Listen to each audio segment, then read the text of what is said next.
Hey, this is Phoenix Song, and let's roll right into part 2 of this series about the MC-707 and how to turn it into a performance mixer. If you haven't watched my first part of this video, check up here. There will be a link to go watch the first part. It's really important. Some of the more impactful ideas will be here, so come right back into here. First idea is pretty simple. Instead of using two stereo pairs up here on the inputs and the effects return, you may want to think about giving up stereo per device.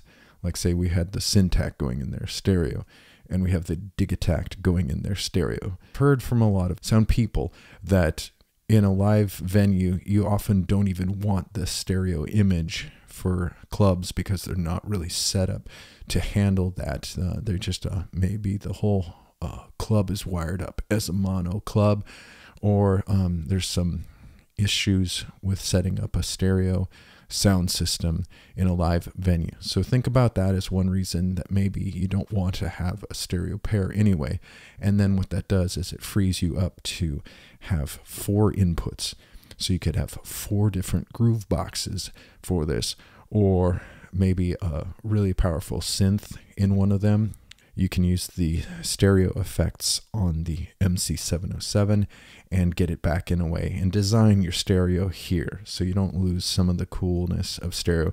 Or like I said earlier, if a club does not really want to use a stereo sound system anyway, you just keep it mono, and you've simplified things and you have less maybe phase cancellation or something like that.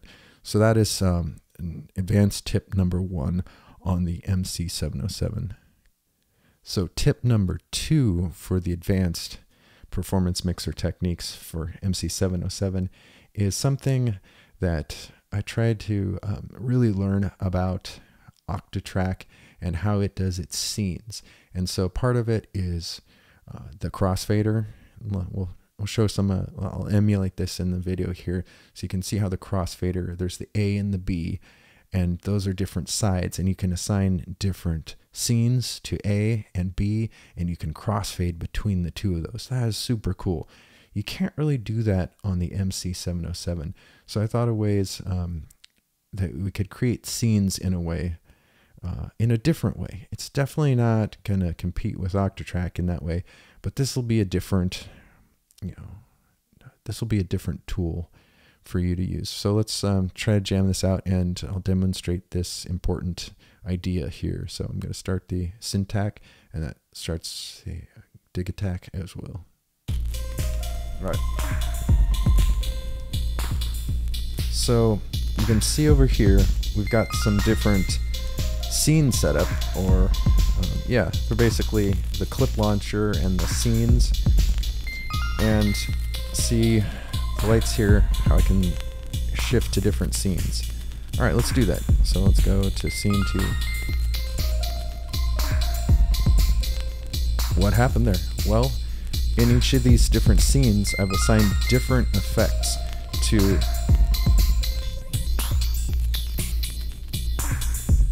so now we got kind of a step phaser going. And let's go back to the original. So no effects on that scene.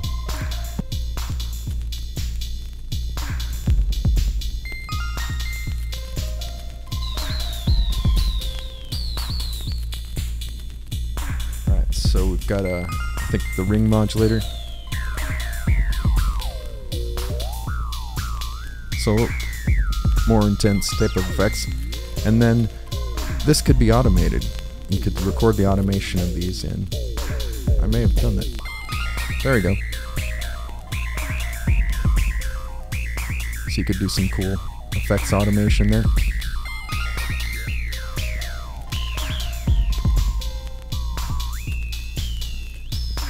Not my ideal effect, it's a little kind of wonky, but let's go and change scenes. Yeah, so that's a cool thing. So you could do that for, I think I'm only doing that out on the Syntac here, or maybe a couple of the others. Yeah, I think it's just on the Syntac.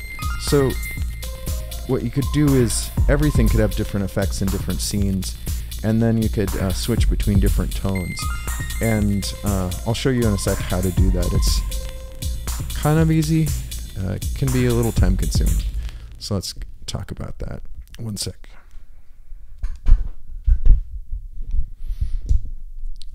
Okay. So the important thing is to either, well, let's do Shift Select. So you see here on sound source, it's usually by default set to track.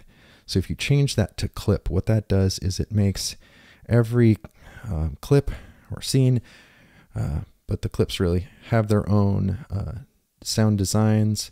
So if you go into here and hit Shift and Sound, you go into this, and you see I've got the ring modulator on this one. And if I go down to here, that changed the scene to this one. And look, I've got a step phaser on that one. And then if I scroll down on the clip and go down, it's confusing in this state. Let's see, okay, if you can visualize that better. So, okay, we go to here, hit that one, we go into that, and we're over here, and I think this one didn't have an effect. Yeah, it's turned off. Well, I was trying around with the tape echo, but I turned it off. But that's a pretty good one though too. So, okay, we got that. That's another option for you. Okay, so imagine you can have either no effects if you want to have just a clean sounds of the groove boxes or synths coming in. And then you can use this to change scenes. You're not going to have that crossfader to fade between those scenes. And it definitely doesn't have as many tricks as your Octatrack with all the things you can do with the scenes. But this is a way you could do some pretty interesting things with the effects on each of these and kind of modulate between those or shift between those. And you can also, you know, like say if you had, these are both on, so these two are both on syntax, so you could crossfade manually by doing that between two different things and get different styles. Tip 3 of the more advanced techniques on how to turn the MC-707 into a performance mixer is this little bit. Let me demo it for you first, get you a little excited about this.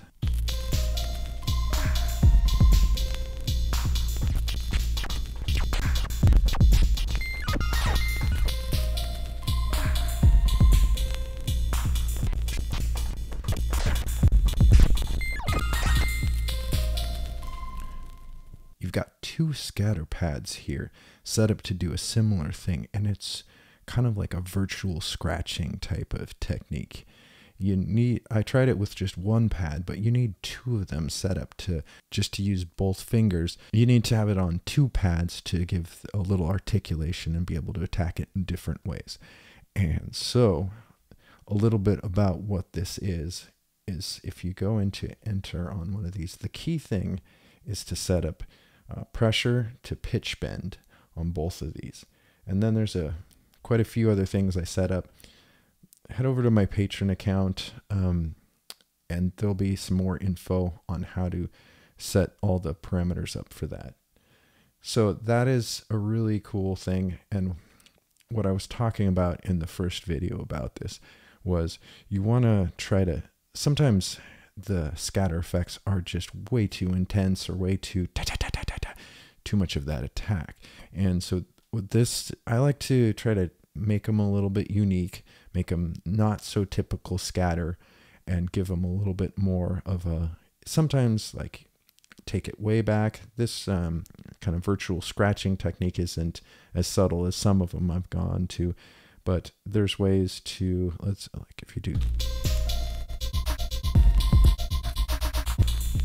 that one's still pretty in your face, but a little bit more laid back than something like this. A riser type one. So anyway, yeah, I've been designing these and kind of making them a little bit different style from the factory. And so that's pretty cool.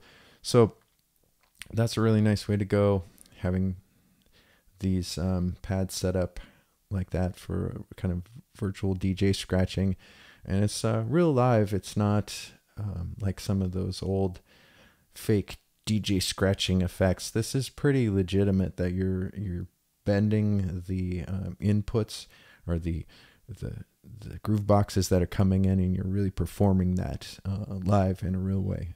Tip 4 on this is just a preference idea, and so you use this in any way you like. Just see this as kind of a brainstorm and a way that you could take this to a new place. And so imagine all these greenish ones over here are all Syntac, or whatever groove box number 1, and over here is Digitact, or groove box or synth number 2. So the idea here is, say these two in the middle are the unaffected ones, the just core, just no processing, nothing really going on, just your basic no effects. Now as you go out away from the middle, you have different effects versions, and you could either fade these down, or maybe it's like a delay only, and so you could have different delays that come in. But I was thinking that could be a little boring, so what you could do is, as you go out from the middle, each of these gets more and more extremely affected, or something like that. So these are your core, and so you get progressively more insane on the effects as you go out from the middle. So you could control them in different ways. You could have the scatter coordinate with these as well, having subtle things going on here and more intense things going out there. It's just one idea. You can do whatever you like, but that would be a way to really use this as a performance mixer and nothing else. You know, you can always use it for its more, you know, for synths or for drum kits, but this is like, if you really wanted to dive in and check this out, try this as a full performance mixer. That'd be a good way to push it to the limits there. So yeah, unaffected, insane effects. And so you could kind of blend between those and fade in little bits of each as you see fit.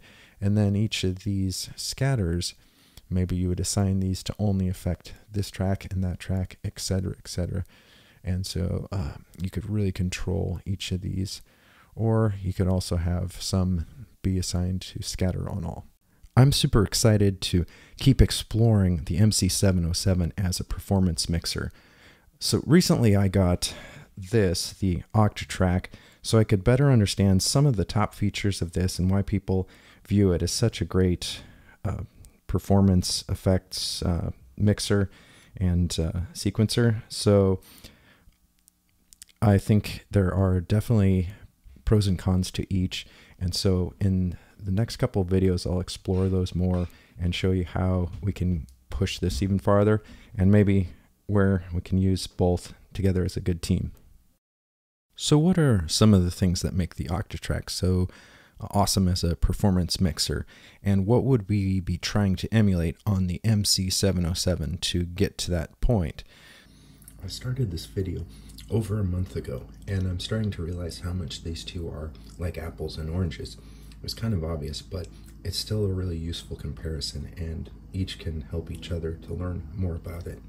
So one of the really standout parts of it is the scenes, and so you can assign a scene to A or B, and then you have 16 different scenes, not unlike the 16 different scatters, but very different.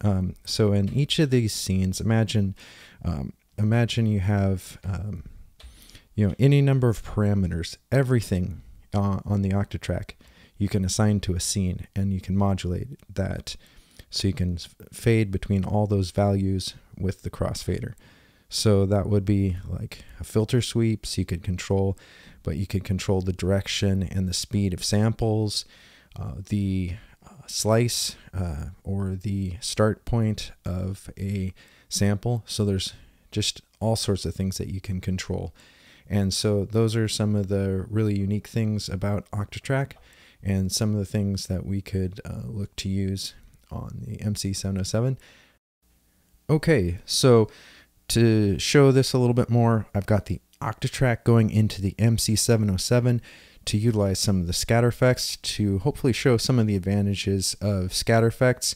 Definitely lots of advantages to scene, but I want to show you some of the features that the scatter can help with. So just a basic beat here, a little bit of weirdness, like coolness there, and then Here's some, I'll try to hit the right scatters here. That's a basic one.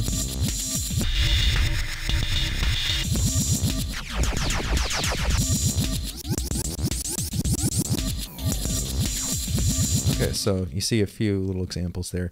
So there's a few ways to do a thing that's kind of like scatter on the Octatrack, and that's called echo freeze. That's one of the tricks on delay. But there's a lot more ways to go about that on here with all the scatter effects.